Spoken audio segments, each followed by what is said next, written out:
gauge. At Kingston, check box number 2. Proceeds from CP 699, 699 to CP 714 to 714. Going track.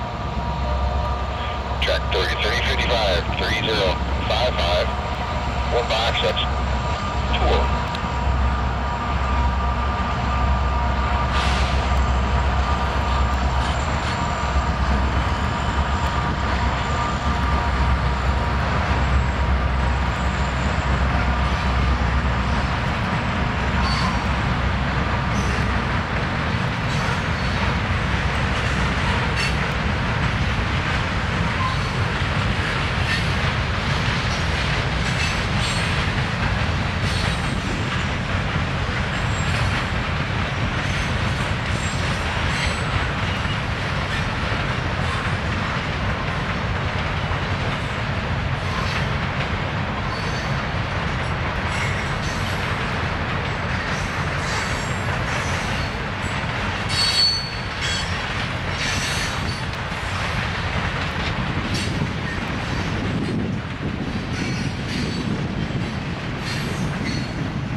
Now switches 3382, 3382 with the box 2.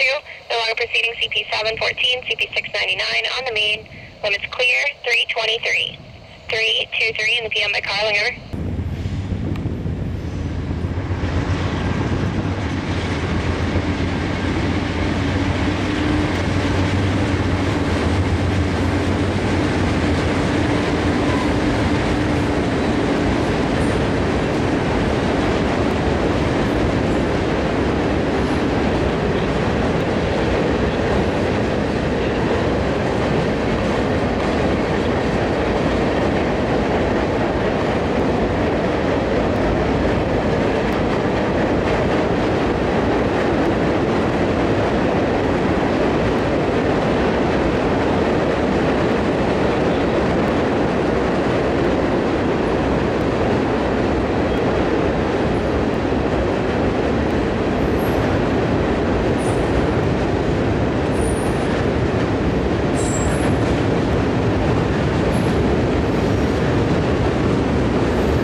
Okay, that was Norfolk Southern Train 14R. He came through Wilkes-Barre, Pennsylvania at 3:45 p.m. 3:45 p.m. on Sunday, August 19, 2018.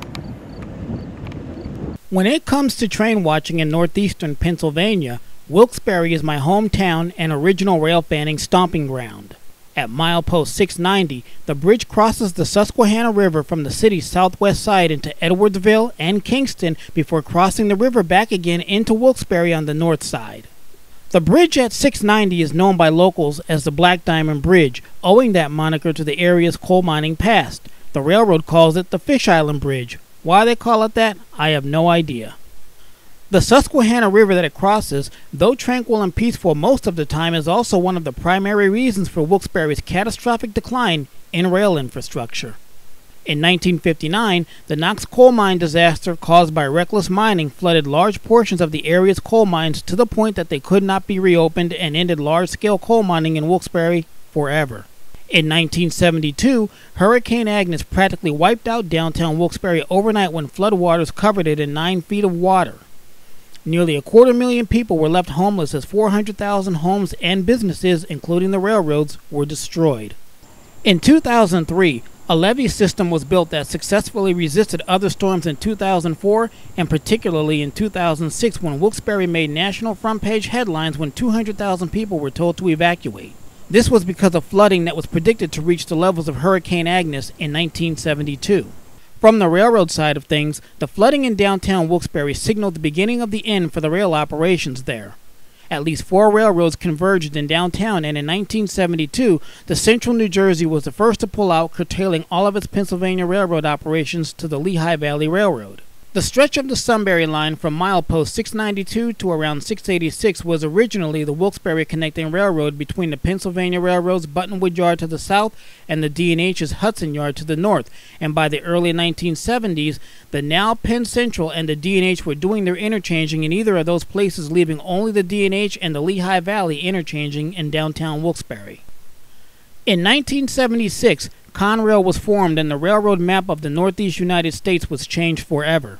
Closer to home, the Pennsylvania Railroad Wilkes-Barre branch from Sunbury to Buttonwood, along with the Wilkes-Barre Connecting Railroad, became the sole property of the Delaware and Hudson, and all railroad interchanging in downtown Wilkes-Barre was gone. In the early 1980s, Conrail sold to D&H the ex-Lackawanna line from Taylor Yard to Binghamton, New York, and what we know today as the Sunbury line was formed. Because of Big Blue's dominance in the Northeast, the D&H found itself in a life-and-death struggle to stay independent, as well as alive. Shortly after the Lackawanna line purchase, Guilford Industries, what we now know today as Pan Am Railways, took over the D&H and operated it until the late 1980s when they placed the D&H into bankruptcy. Until a buyer could be found for the D&H, the New York, Susquehanna, and Western operated it from 1989 until about 1991 when the Canadian Pacific took control, making that Suzy Q SD60 that we just saw in Train 14R more at home on these rails than the casual observer may have realized. Also at home on the Wilkes-Barre Connecting Railroad is the Penn Central Heritage Unit number 1073, which also came up on Train 14R the very next day.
Although Conrail abandoned what trackage remained in downtown Wilkes-Barre to the short line Pocono Northeast Railroad, it didn't abandon northeastern Pennsylvania altogether, at least not up to that point.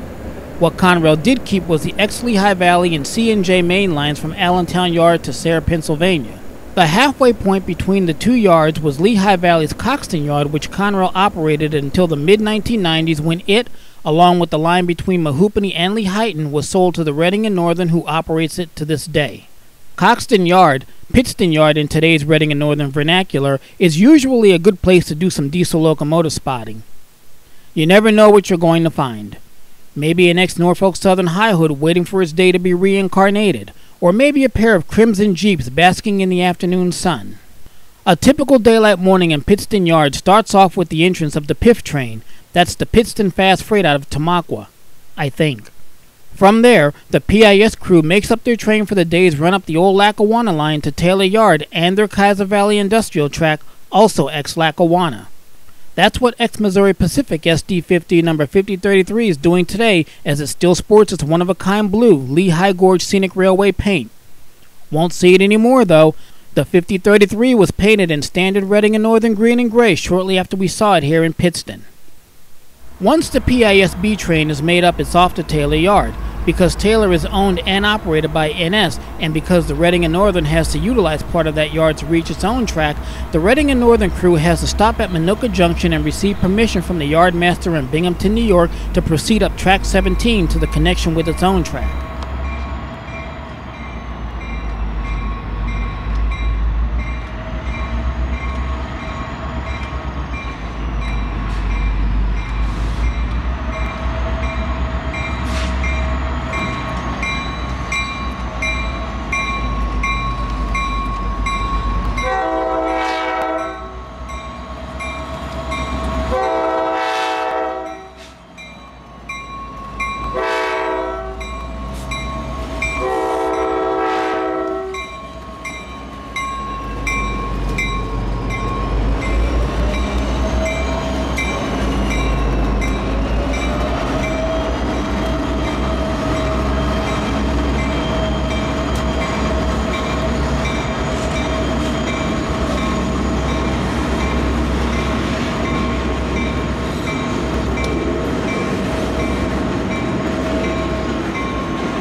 The PIS-B train is actually two trains in one, the PIS-B on the head end and the Taylor Yard job on the rear. Sometimes the yard job will cut off from the PIS-B right at Minooka Junction, and sometimes it will piggyback it right into Taylor Yard. Today the yard job is doing just that.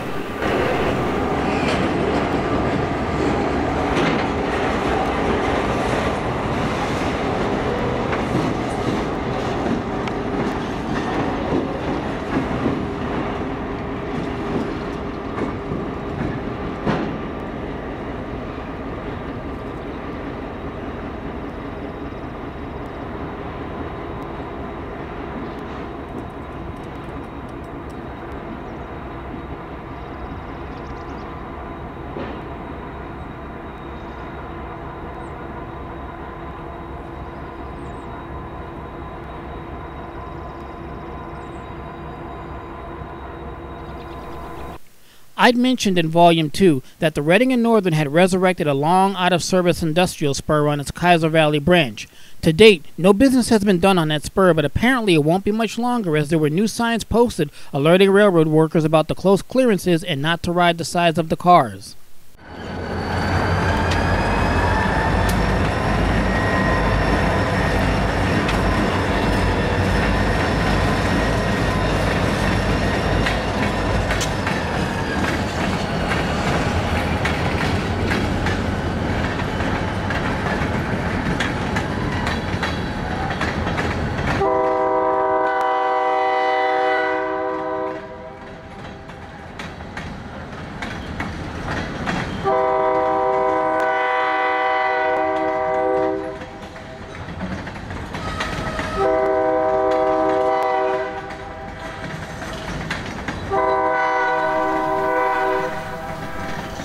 Another late afternoon visit puts us within view of another PISB.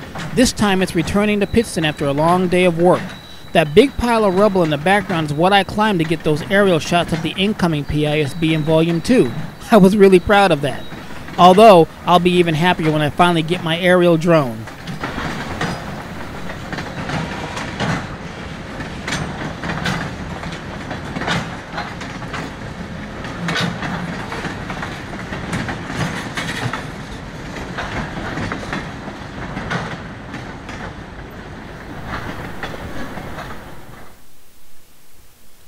Another morning at Taylor Yard finds us coming full circle with this year's summer series.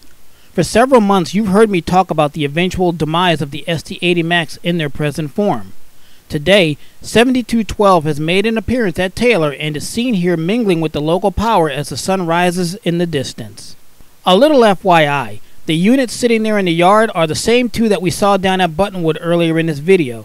The Florida East Coast number 106 and the SD-70 ACU number 7276. Sunrises at Taylor can be exquisite and problematic. On a clear day, the day star hits you right in your face and creates lighting problems all throughout the day. Early morning trains like the 36T, however, can often benefit from the sun by being able to make the most enchanting of entrances.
Just like in the first volume of this series, by the time the Enola-bound 11Z makes its way through Taylor, the lighting has gone from being fascinating to frustrating.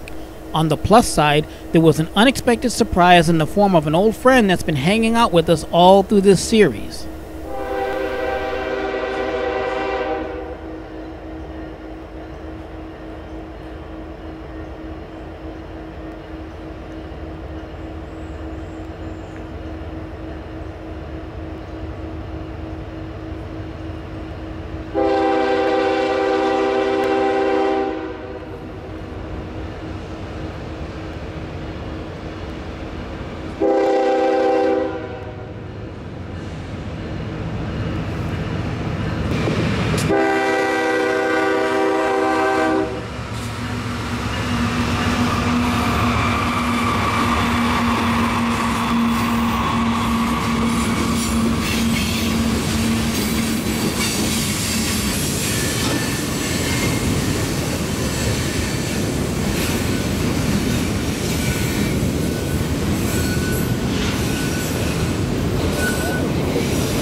As the tail end of 11Z clears the crossing, the engineer is bringing the train to a stop. This is because marker problems necessitated the assistance of the K-79 conductor.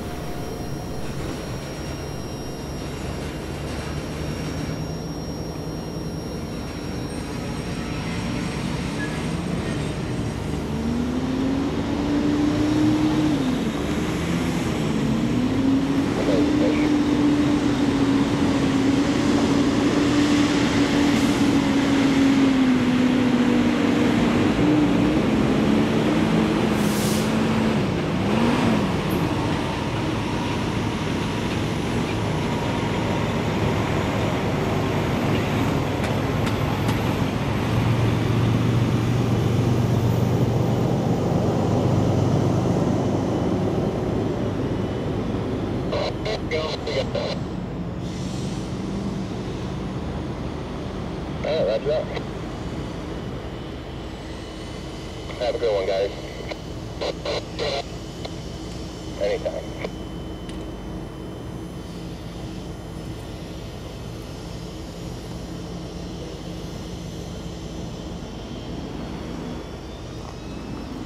With the marker problem corrected, Train 11Z throttles up and moves out. Next stop, the Buffalo line at CP Case, Rockville Bridge, and Enola Yard in Enola.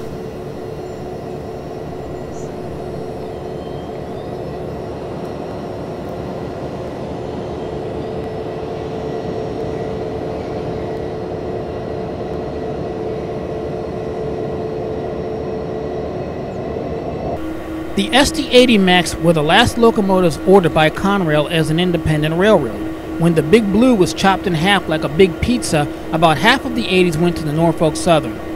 CSX got ownership of the rest of the 5,000 horsepower giants, but eventually all except one would wind up on NS, as CSX traded their 80 Max for SD-40-2s instead. The one that didn't make it to Norfolk Southern was wrecked while working for CSX.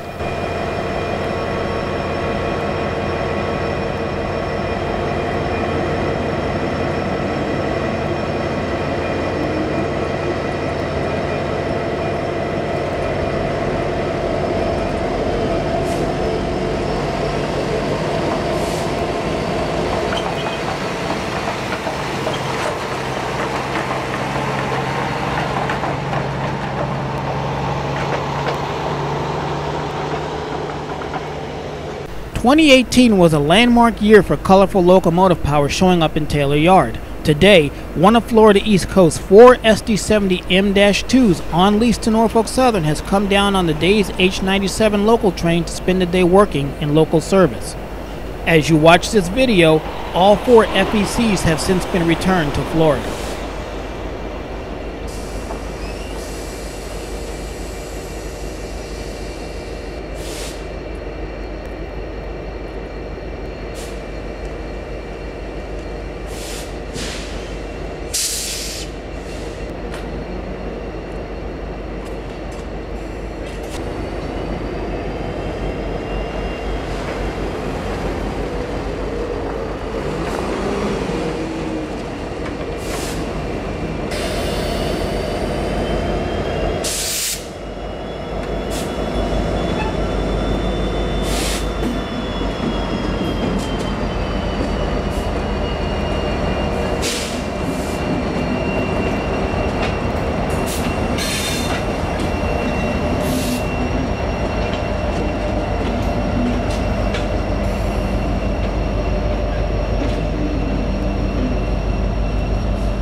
Up at our usual location, a normally would-be run-of-the-mill train 36T is made more interesting, not because of the former CSX leaser leading the trio, but the AC-44C6M number 4017 in the middle. We've seen the 4017 before, almost 2 years ago to the day. It was Christmas time 2016 when we caught it out in Renovo along with the Sonic Bonnet number 4004. And although I didn't know it at the time, the 4017 was, at that time, the newest locomotive on the NS roster.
Over in Steamtown on the Delaware-Lackawanna, the Alco Armada is getting ready for the day's work. It's late August and Railfest 2018 is just around the corner, and the DL is doing its part in providing some locomotives for the show. Over near Bridge 60, some rail fans are recording the action as they get an early start to Railfest.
That concludes the first half of Part 5. Now I know what you're saying to yourself. What do you mean the first half of Part 5? Well, the story goes something like this. To put it simply, Part 5 kept getting bigger and bigger and bigger until when it was all said and done, the final program was almost 3 hours long. No, I'm not joking you. It was almost 3 hours long. So I had to break it in half. 2 one-hour sections. The good news is that the second half will be online in a day or two, and that will conclude our special summer series for 2018. I just hope it was worth the wait.